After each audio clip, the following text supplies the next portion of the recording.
네, 즐겁고 행복한 추석 연휴 잘 보내고 계신가요? 네, 추석 연휴지만 또 현장에서 그리고 온라인에서 함께 예배 자리에 오신 성도님들을 사랑하고 축복합니다. 오늘은 시편 103편 말씀을 통하여서 내 영혼아 여호와를 송축하라 한 제목으로 은혜의 시간 되기를 원합니다. 우리나라에서 활동 중인 기독교 선교단체 중에 조이 선교회라고 있습니다. 국내 선교단체들 대부분 미국에 본부를 두고 있는데 이 조이 선교단은 한국에서 생겨난 그런 순수한 신토부리 우리나라 선교 단체라고 합니다. 이 조이 선교단이 한국교회와 청년과 청소년들에게 좋은 그런 선한 영향력을 오랫동안 끼쳤는데요. 이 선교단에 이 내세우고 있는 그 정신이 참으로 멋집니다. 무엇이냐면요. 첫 번째, Jesus first, other second, you third. 네, 라고 해서요. 그래서 Jesus first 뭡니까? 예수님을 첫째로, 그다음에 other second, 이웃을 둘째로, you third, 나 자신을 마지막으로. 이렇게 했을 때 조이, 이 기쁨이 넘친다는 그런 말을 하고 있는 것입니다. 여러분, 우리에게도 마찬가지입니다. 지저스 포스트, 예수님이 첫 번째이십니다. 여러분 믿으십니까? 예수님은 저와 여러분의 인생과 삶의 여정 가운데 가장 첫 번째 자리인 것입니다. 여러분의 첫 번째 자리가 어느 누구에게도 양보하지 마시기 바랍니다. 아군이 적들에게 자신의 영토를 빼앗기지 않기 위해서 진지를 지키고 사수하는 것처럼 우리 역시 신앙의 진지, 신앙의 첫 번째 자리를 사수해야 하는 것입니다. 오늘 본문에도 이와 같은 내용이 우리에게 동일하게 말씀해 주고 있는데요. 우리 1절을 우리 함께 읽어보시겠습니다. 함께 읽겠습니다. 내 영혼아 여호와를 송축하라. 내 속에 있는 것들아 다 그의 거룩한 이름을 송축하라. 여러분 방금 전에 함께 1절을 읽었는데요. 여러분 어떤 느낌이 드십니까? 내 영혼아 여호와를 송축하라. 내 속에 있는 것들아 다 그의 거룩한 이름을 송축하라. 여러분 하나님을 찬양하는 데 있어서 여러분 어떻습니까? 이유가 있어서 어떤 좋은 일이 있어서 찬양하는 것이 아니라 제일 먼저 하나님께 영광 돌리며 찬양하는 시인의 모습을 볼 수 있는 것입니다. 그래서 이 시를 쓴 시인의 다윗은 모든 상황과 환경, 문제를 뒤로 하고 제일 먼저 하나님께 찬양을 한 것입니다. 하나님을 경외하며 예배를 하였던 것입니다. 여러분 안에 혹시 두려움 그리고 걱정과 근심이 몰려오십니까? 그러면 다윗처럼 먼저 하나님을 바라보시기를 원합니다. 먼저 하나님을 찬양하며 하나님을 예배하시기를 원합니다. 그럴 때 전능하신 하나님께서 걱정과 근심 모든 문제를 해결해 주실 줄 믿습니다. 사실 다윗의 인생은 그의 입에서 찬양이 나올 만한 그런 환경은 전혀 아니었습니다. 순간순간이 절망적인 그런 상황이었습니다. 춥고 배고픈 그 광야 생활, 매일매일 생존을 해야 했습니다. 그리고 사울 왕으로부터 생명의 위협까지 당하고 있었습니다. 이런 상황에서 과연 찬양이 나올 수 있을까요? 여러분, 찬양은 감정을 가지고 하나님께 나아가는 것이 아닙니다. 인간의 감정과 상황은 변할 수가 있습니다. 불완전합니다. 내가 기분이 좋으니 하나님께 나아가 찬양한다는 것은 반대 상황이 닥치게 되면 하나님께 찬양을 안 할 경우가 생길 수 있기 때문입니다. 결국 우리의 신앙은 어떻게 해야 합니까? 아래에서 위로 올라가는 신앙. 즉, 내 감정으로 하나님을 찾고 내 지식으로 하나님을 판단하는 것이 아니라 위에서 아래로 내려오는 신앙이 되어야 합니다. 하나님의 말씀이니 그 말씀을 그대로 아멘으로 받는 것입니다. 하나님 그 존재 자체이기 때문에 하나님을 바라보는 것입니다.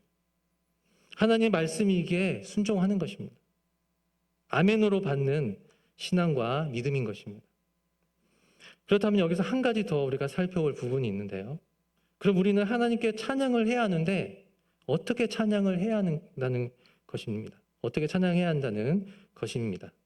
본문 1절에 보시면요. 내 영혼아 여호와를 송축하라. 여기에서 영혼이라는 그런 단어가 나옵니다. 그리고 내 속에 있는 것들아 다 그의 거룩한 이름을 송축하라. 여기에는 내 속에 있는 것이라는 그런 말이 나옵니다. 여러분 영혼, 내 속에 있는 것. 여러분 이것이 의미하는 것은 자신의 전 존재를 의미하는 것입니다. 하나님을 찬양하는 데 있어서 아무것도 양보하지 않겠다는 그런 말씀인 것입니다.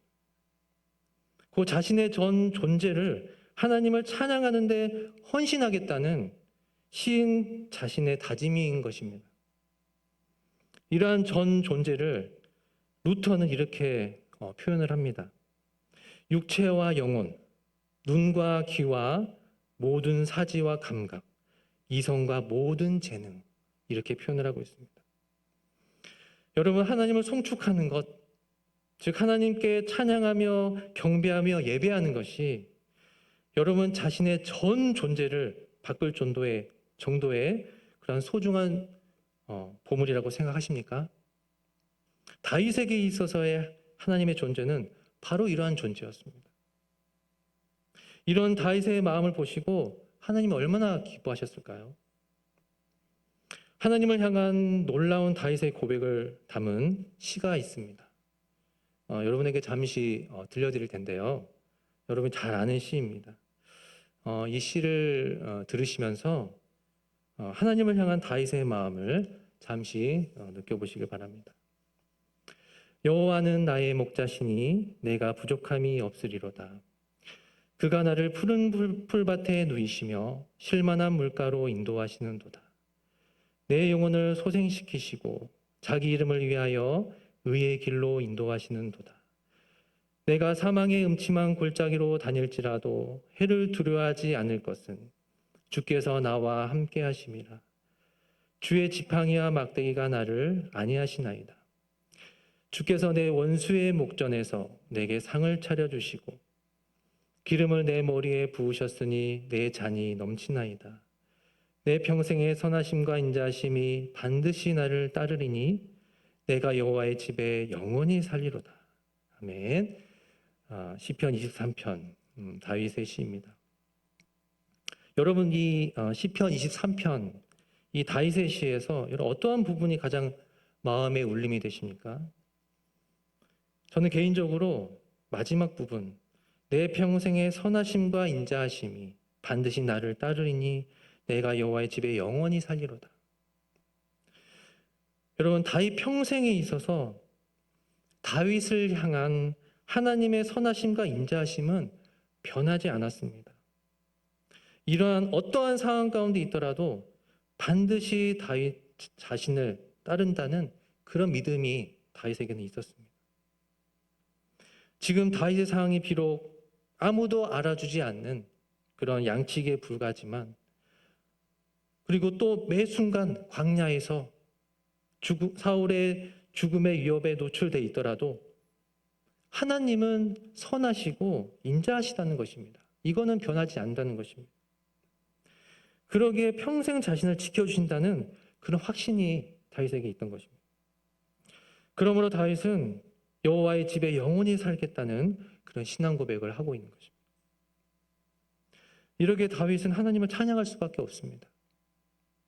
오늘 본문 시편 103편 우리가 말씀을 통하여서 다윗은 하나님을 찬양할 수밖에 없는 그 이유 세 가지를 우리가 살펴보려고 합니다. 첫 번째는요, 새롭게 하시는 하나님입니다. 여러분 5절 함께 읽어보시겠습니다. 5절입니다. 좋은 것으로 내 소원을 만족해 하사 내 청춘을 독수리같이 새롭게 하시는도다. 아멘. 여러분 너무나 멋진 시지 않습니까?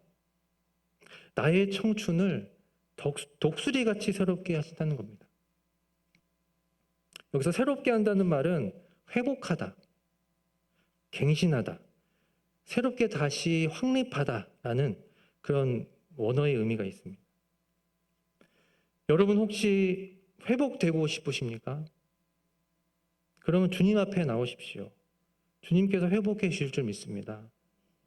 그것도 독수리같이 빠르고 정확하고 강력하게 회복해 주신다는 것입니다. 그런데 이 시에서 직유법 표현, 이 독수리같이, 이 독수리라는 새가 왜 등장을 했을까요? 아마도 다윗이 광야에 있을 때 자주 보았던 새지 않을까 생각해 봅니다. 어쩌다 다윗이 힘들고 지쳤을 때 다 포기하고 싶을 때가 있었을 겁니다. 그럴 때 다윗은 세상의 도움을 떠올리지 않고 주님께 나아가며 찬양하며 예배드릴 때 하나님께서 주시는 새 힘으로 공급받고 다시 회복하는 가운데 저기 멀리 힘차게 날아가는 그 독수리를 보며 하나님을 더욱더 찬양했을 것입니다. 여러분, 회복은 내가 내 스스로 할 수 없습니다. 인간은 연약하고 불완전해서 회복을 시킬 만한 힘이 없기 때문입니다. 그래서 외부에서 찾기 마련인데 우리 그리스도인들은 세상이 아닌 하나님 안에 진정한 회복이 있는 줄 믿습니다. 그래서 시인 다윗은 2절을 보시면 여호와 하나님의 모든 은택을 잃지 말자라고 합니다. 모든 것이 하나님의 은혜인 것입니다. 모든 은택. 하나님은 우리에게 모든 것을 주셨습니다. 우리에게 모든 것을 주신 하나님은 어떠한 분이십니까? 여러분 3절을 보시면요. 그가 내 모든 죄악을 사하시며 내 모든 병을 고치시며. 하나님은 우리의 모든 죄악을 용서해 주시는 분이시며 우리의 모든 병을 치료해 주시는 분이십니다. 여러분 모든이라는 단어에 여러분 관심 있게 보시기 바랍니다. 모든 죄악, 모든 병입니다. 설마 하나님은 이 죄는 용서해 주지 않겠지? 나는 도저히 용서받지 못할 자야. 이렇게 자책하지 않으셔도 됩니다.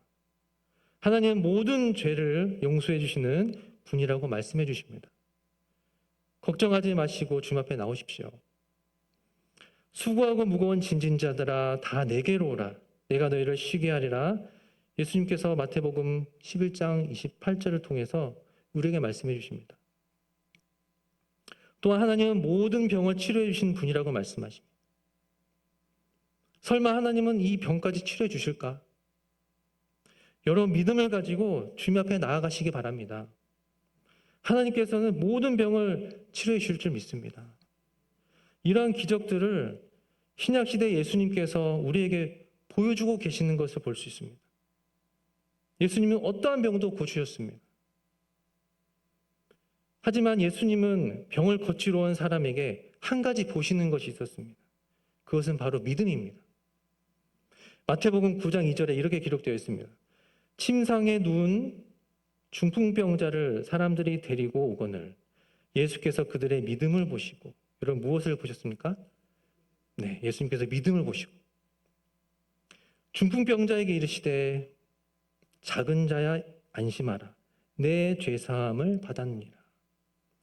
6절 하반절에 중풍병자에게 말씀하시되 일어나 내 침상을 가지고 집으로 가라 하시니 7절 보니까 그가 일어나 집으로 돌아가거늘.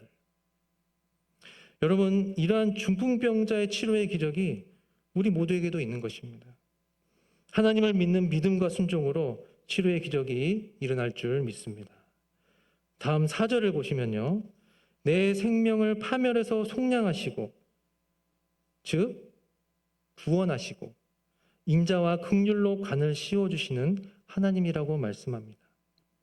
그리고 마지막 5절 우리 하나님은 좋은 것으로 내 소원을 만족해 하시고 내 청춘을 독수리같이 새롭게 하시는 분이라고 말씀합니다. 이렇게 좋은 것을 주신 하나님을 우리는 찬양하지 않을 수 없습니다. 두 번째는요. 긍휼과 사랑이 많으신 하나님이시기 때문에 우리는 하나님께 찬양할 수밖에 없습니다. 다 같이 8절을 같이 한번 읽어보시겠습니다. 8절입니다. 여호와는 긍휼이 많으시고 은혜로우시며 노하기를 더디하시고 인자하심이 풍부하시도다. 아멘. 긍휼이 많다는 것은 우리 하나님은 자비로우시고 인정이 많으신다는 뜻입니다. 또 하나 사랑이 많으신다라고 말씀을 드렸는데요. 여러분 8절에서 긍휼이라는 단어는 있는데 사랑이라는 단어가 혹시 있으십니까? 여러분 한번 찾아보시기 바랍니다. 제 성경에는 사랑이라는 단어가 없습니다. 근데 사랑이라는 의미를 품고 있는 단어가 있습니다. 그 단어가 8절 안에서 무엇일까요? 네, 여러분 인자라는 단어입니다. 인자라는 단어는 히브리 원어로 여러분께서 많이 들어보셨을 단어일 것입니다. 헤세드라고 합니다. 헤세드의 뜻은 다양합니다. 충성, 책임감이 강한, 신실한, 경건함, 사랑. 헤세드는 하나님의 성품을 표현하는 단어이기도 합니다. 긍휼 역시 마찬가지입니다. 여러분 8절부터 18절까지 여러분 눈으로 쭉 보시면 긍휼과 인자라는 단어가 많이 등장하는 것을 볼 수 있습니다. 우리 하나님은 긍휼이 많으시고 인자하심이 풍부하신 분이신데요. 함께 읽으셨던 8절을 보시면 노하기를 더디한다라고 말씀하고 있습니다. 여러분 하나님께서 노하기를 더디하신다. 노하는 것을 느리게 하신다라는 것입니다. 우리에게 있어서 너무나 감사하고 다행한 일입니다. 심지어 여러분 9절을 보시면요. 자주 경책지 아니하신다고 합니다. 이 말은 항상 꾸짖지 않으신다는 말입니다. 그리고 노를 영원히 품지 아니하신다는 그런 의미는요. 영원히 화를 내지 않으신다는 말씀입니다. 여러분 이 세상에 이런 완벽한 사람 또는 완벽한 부모가 어디 있을까요? 이 세상에서는 도저히 상상할 수 없는 그런 성품입니다. 우리 하나님의 긍휼과 사랑은 어디까지일까요? 이것은 여러분 11절에 나와 있습니다. 여러분 11절 보시면요. 이는 하늘이 땅에서 높음 같이 그를 경외하는 자에게 그의 인자하심이 크심이로다. 11절에는 이러한 하나님의 긍휼과 사랑을 받을 자격이 있는 자를 이렇게 말씀해 주고 있습니다. 그것은 하나님을 경외하는 자라고 말씀합니다. 하나님을 경외하는 자는 하나님을 두려워할 줄 아는 자입니다. 이는 하나님에 대해서 하나님됨을 아는 자입니다. 여러분 고대 왕이 다스리던 시대에는 보통 길에서 왕이 행차를 하면 평민들은 고개를 숙이거나 엎드리게 됩니다. 이것은 이 평민들은 왕이 어떤 존재인지를 알기에 왕을 경외하는 마음으로 이러한 행동을 하는 것입니다. 하지만 아무것도 모르는 어린아이는 이러한 상황 속에서도 웃거나 장난치기 마련입니다. 아이들은 왕이 어떠한 존재인지 모르기 때문입니다. 그렇다면 왜 이렇게 하나님을 경외하는 자, 하나님을 믿는 성도들에게 이렇게 긍휼이 많으시고 인자하심이 풍부하실까요? 우리 13절과 14절을 통해서 확인해 보도록 하겠습니다. 13절, 14절 우리 함께 읽겠습니다. 아버지가 자식을 긍휼히 여김같이 여호와께서는 자기를 경외하는 자를 긍휼히 여기시나니 이는 그가 우리의 체질을 아시며 우리가 단지 먼지뿐임을 기억하심이로다. 무엇입니까?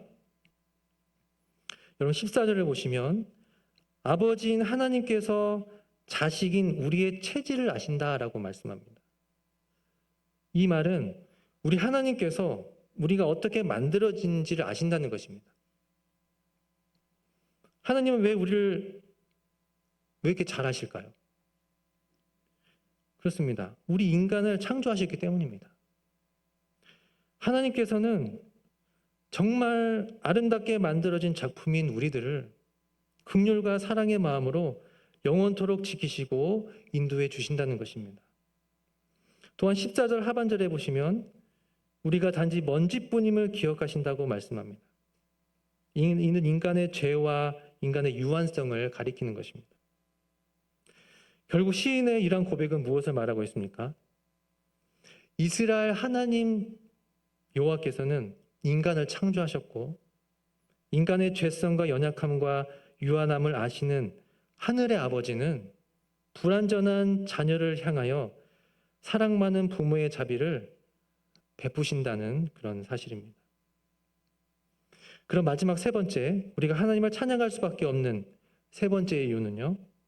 하나님은 만유를 다스리는 분이시기 때문입니다. 우리 19절 함께 읽어보시겠습니다. 함께 읽겠습니다. 여호와께서 그의 보좌를 하늘에 세우시고 그의 왕권으로 만유를 다스리시는도다. 아멘. 우리 하나님은 인류 역사의 왕이십니다. 왕권으로 만유를 다스리고 계시는 것입니다.